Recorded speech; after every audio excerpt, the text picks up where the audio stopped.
All right, Evan, do you want to go live for us, please?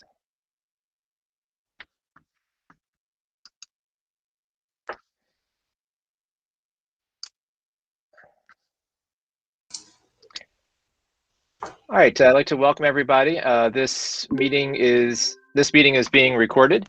We're also streaming live on HGTV as well as on our YouTube channel.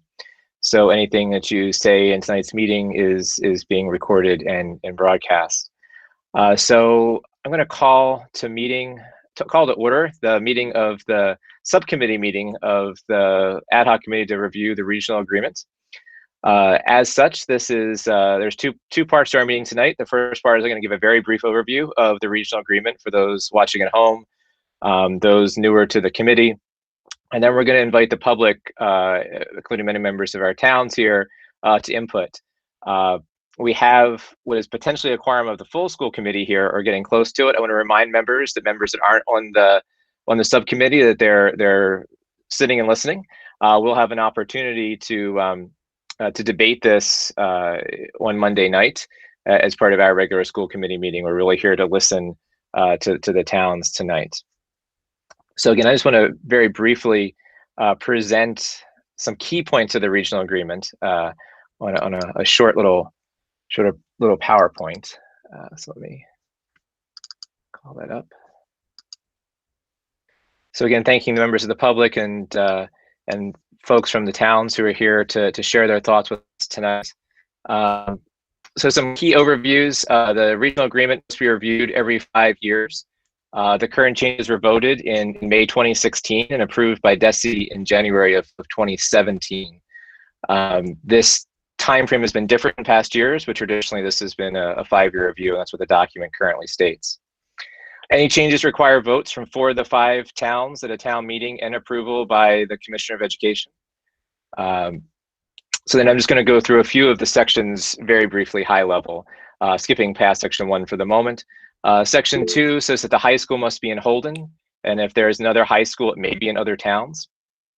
Section 3 very briefly defines the district as PK to 12. So everything that follows the district is one unified PK to 12 district as written. Section 1 deals with the size of the committee. This has to be updated every 5 years. 2026 is the time when this would again be when we would look at that again. So the committee has 22 people. The membership is proportioned by the ratio of population to the smallest town. The numbers on your screen are the numbers we got from the towns for this year of their populations. We would do this next year for the census to give a sense of where we are. So the column that says standardized is comparing to the smallest town by population, Princeton. So you see Rutland is right on the threshold of having two more members at the next census, with either Princeton losing citizenship or Rutland gaining it, or both. The district in the past, this is not the current committee, but the committee in the past has discussed options like 1 rep for smaller towns, weighted voting, district-wide elections are alternatives that would have to be put in if there was ever to be a smaller committee, and it has to obey the 1 person, 1 vote principle. Sections 4 to 6 deal with money and our requirement to transport all students. So it talks about the appropriation of costs of the district, talks about payments to the district treasurer. This is something that was changed in the most recent version of the regional agreement that, and this was with great thanks to the town, prevented the district from having to take revenue anticipation notes and wasting taxpayer money on costs and interest by making quarterly payments. And also, we are required to transport all of our students. This is a regional school requirement by state law. Section 7 to 8 deals with admissions and withdrawal of new towns. In is easy. The school committee just votes, and the incoming town has financial obligations that are spelled out in the regional agreement. Out is hard. The town, not well defined, initiates the process. Requires a 2/3 vote in the town withdrawing and a majority district-wide vote in other towns at town meetings.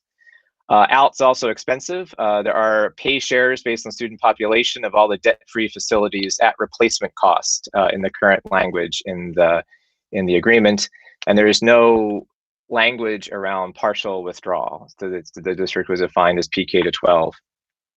Sections 9 and 10 talk about our annual report and the budget. Section 11 talks about assigning students to schools outside of their towns. Right now that requires town approval unless for an emergency, for special education with parent approval or by parent request. Sections 12 to 13 talk about the powers of the committee, including buying property and having a central office and how we elect our officers. Section 14 talks about amendments being every 5 years. Again, it requires a majority of vote at 4 town meetings and approval by the commissioner. And whatever changes we make can't change the district's ability to admit new towns or to avoid debt. If the district itself takes on debt, that section 15 describes that. It takes a 2/3 vote across the towns to approve the debt and discusses how that debt would be shared.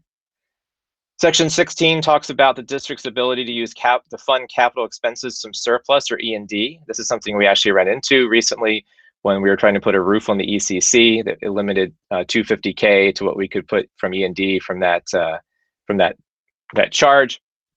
Section 17 talks about leases, which essentially defines the town as landlords. This was recently the most recent change. We added provisions for the towns having emergency use of the schools and an annual maintenance audit. The threshold for repairs is in the lease agreements. There's a lot in the lease agreements that aren't in this document. So that is again, as a very brief overview. I do have the document on my computer. People have questions about specific language in the agreement, and of course, it also can be found online. So what I would like to do is open the floor to the members of the public, both members of the public as well as town officials who wish to speak. So I ask that in the chat function that you essentially raise your hand by putting your name in the chat, and then I will call on you in the order in which you add your name to the chat. And our goal tonight is not necessarily to debate, it's to listen, be good active listeners, and then take this back to the committee.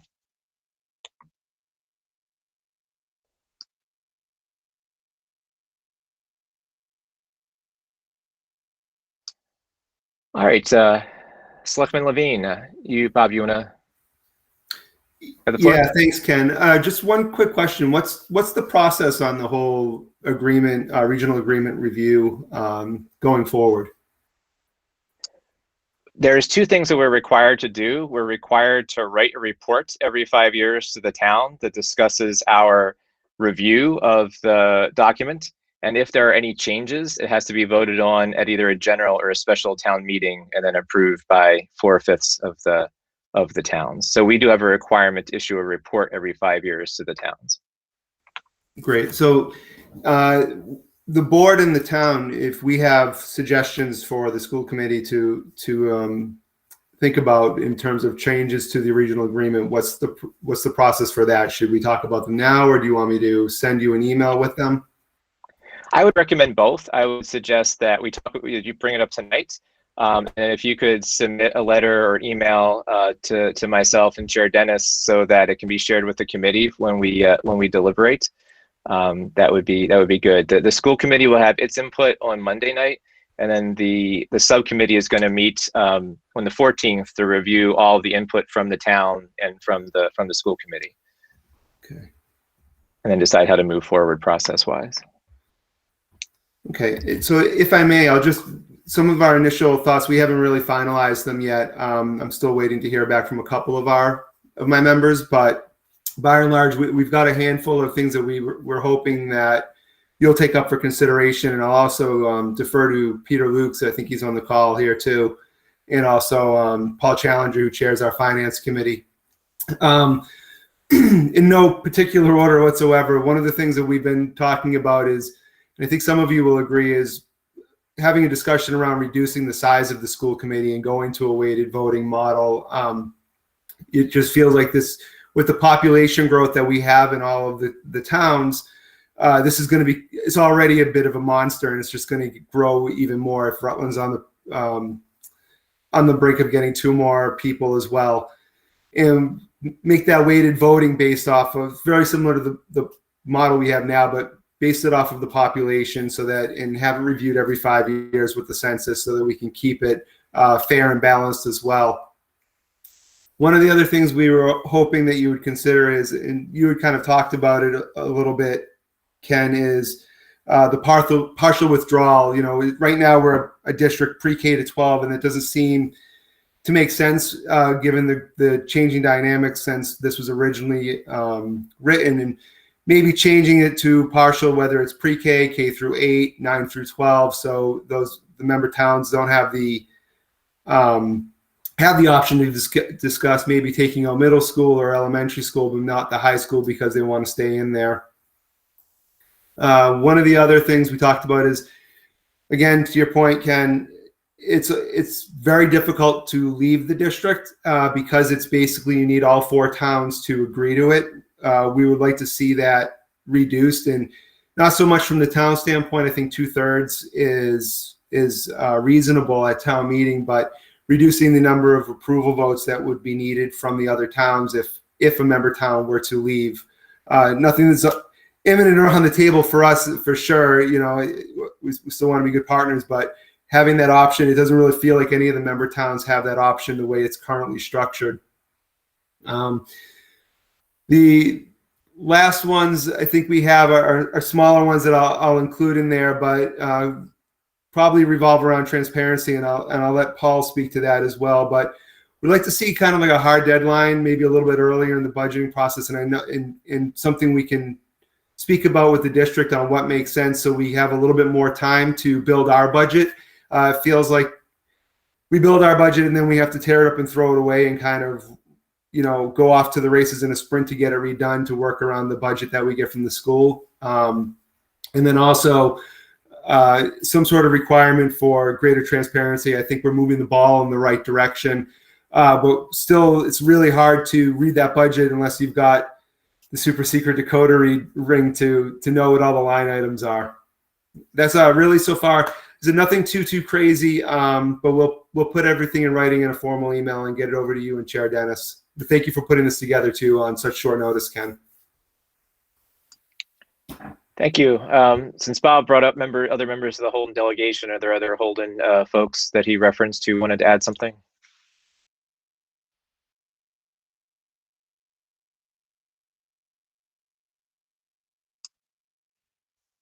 All right, I see folks from other towns. Is there anyone else who would like to do that? Paul, actually, I see you've raised your hand.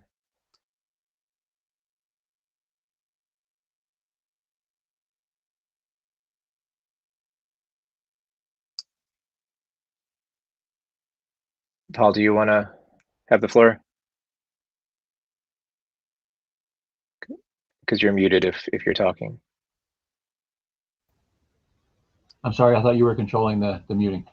No, I don't really have anything to say about the agreement itself, and my dealings are mainly with the financial team there, and they're all, you know, other operational kind of issues, but they don't focus on the agreement, so I won't take the time here to talk about that. All right, thank you. Do others want to make a comment?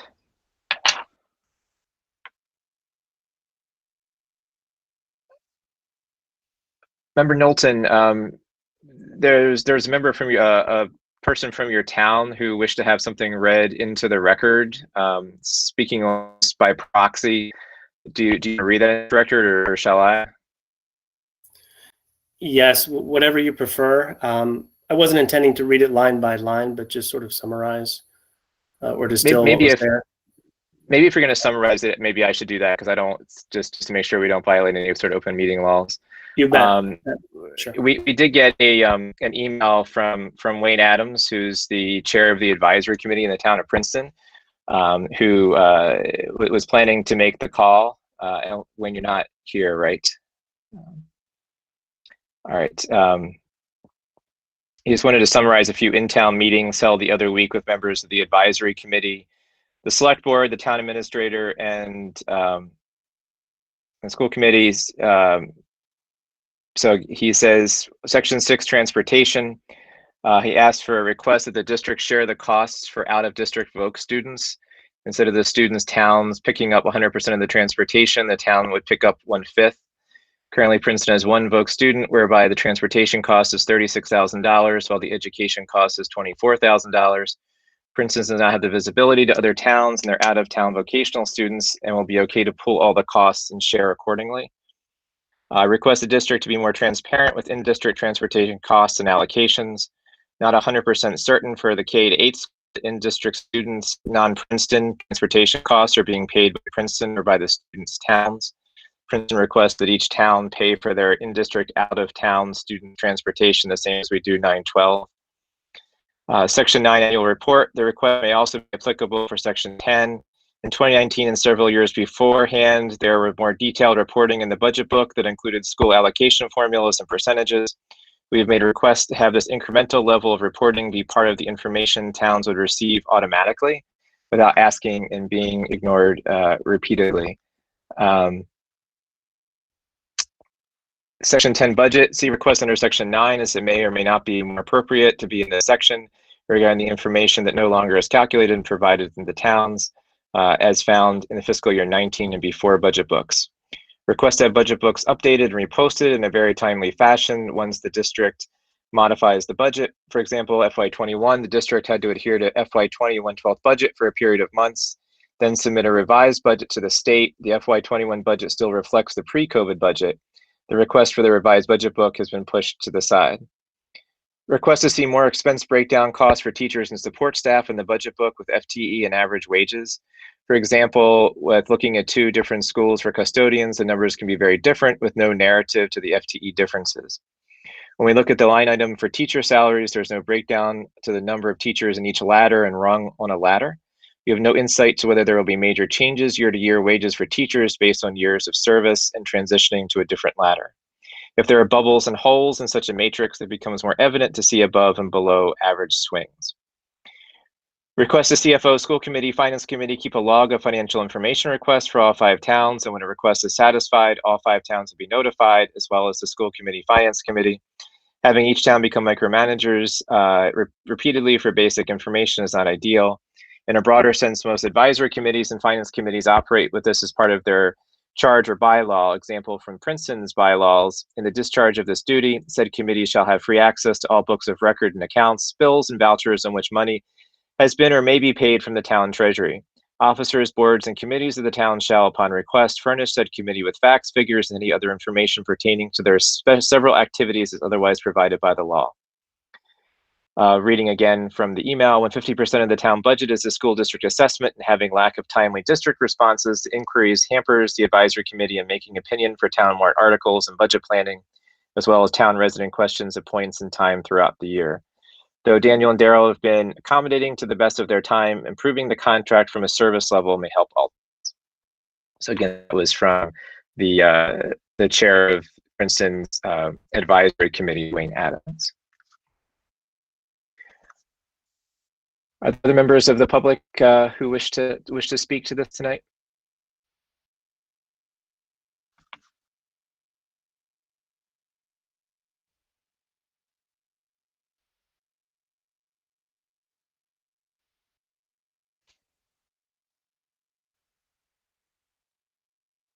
All right. Well, I encourage members of the towns to send us their requests, in writing or by email to Chair Dennis and myself. They can, of course, have come to our school committee meetings at public session as well to address either the full school committee or the subcommittee at our upcoming meetings. And of course, members of the public, if they wish to contact the district by regular mail, contact either Chair Dennis or myself by email, or come to or come to any of our meetings. If there's anybody else here who wishes to add anything from their town, whether it be positive or opportunities for suggestion, I give you the openness to do that.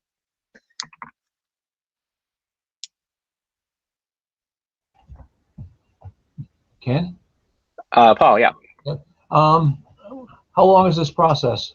What time frame are we talking about getting comments to you and getting a response? Well, where the subcommittee is right now is that we were hoping to get comments tonight. We were hoping to get feedback from the school committee on Monday, and then review all the input we had a week on Wednesday, I believe, the 14th. And then kind of plan the process out from there, sort of depended on how much input we really got, right? And so we don't have a timeline really going forward until we saw what input we got. Ideally, we would like input from the town as soon as possible. If the towns could at least tell us when they might be able to give us input, that could help the subcommittee, in a transparent way, set a timeline that's responsive to what the towns need.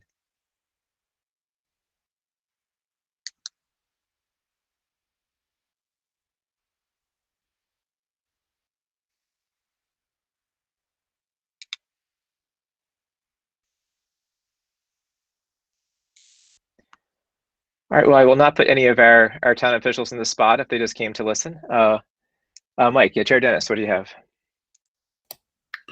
Sure. I mean, I think just to be clear on the timeline, and correct me if you have a different idea of this, but it's our intention to solicit comments through this forum this evening, and as Ken mentioned, through our school committee meeting on Monday, April 12th. After that point, unless we hear from anyone to the contrary that more time is needed, it's our intention to start to process the feedback that we've received tonight and between now and the end of the evening on the 12th through the subcommittee meeting on the 14th, and start to make a recommendation and a report to the towns with the intention of any changes going out for vote to the towns. So I think that's the default timeline, unless we hear from folks that time is needed. And Ken, you can correct me if I've said anything incorrectly there. I think that reflects our conversation. Mitch, do you want to add to the conversation? Sure. We would like to request, we're going to be talking about this on Wednesday in our next Board of Selectmen meeting. It's going to be on the agenda. We've been spending a lot of time over the last few weeks trying to deal with budgetary issues, primarily caused by the district. So we would certainly like an extended opportunity to weigh in on this, specifically once we've had a better chance to go through it line by line. I think I appreciate that, knowing that gives us the time frame to plan around. Thank you.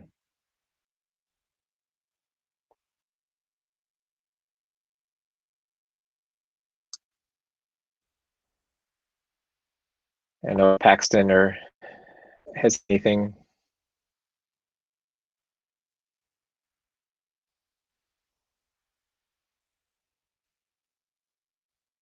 All right. Well, seeing that, I appreciate everybody coming tonight. This will be, I'm sure, a lively topic for debate at our school committee meeting on Monday night. And the members who are present, I appreciate that and look forward to that conversation. So I'll just give one more throw out there to anybody who wants to, from the public who wishes to speak.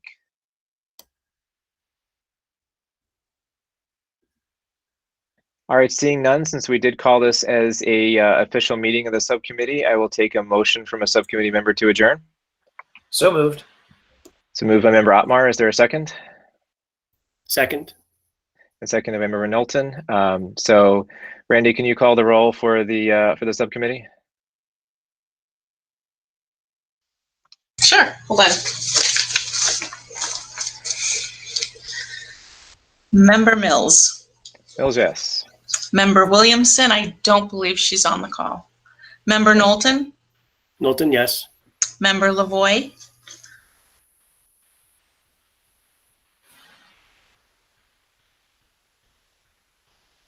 I think you're muted. Thumbs up, very good. Member Otmar. Otmar, yes. All right, so the motion carries and the meeting is adjourned. Thank you. And again, please, towns, reach out to us with any information that you want to share. Have a good evening. Thank you. Thank you.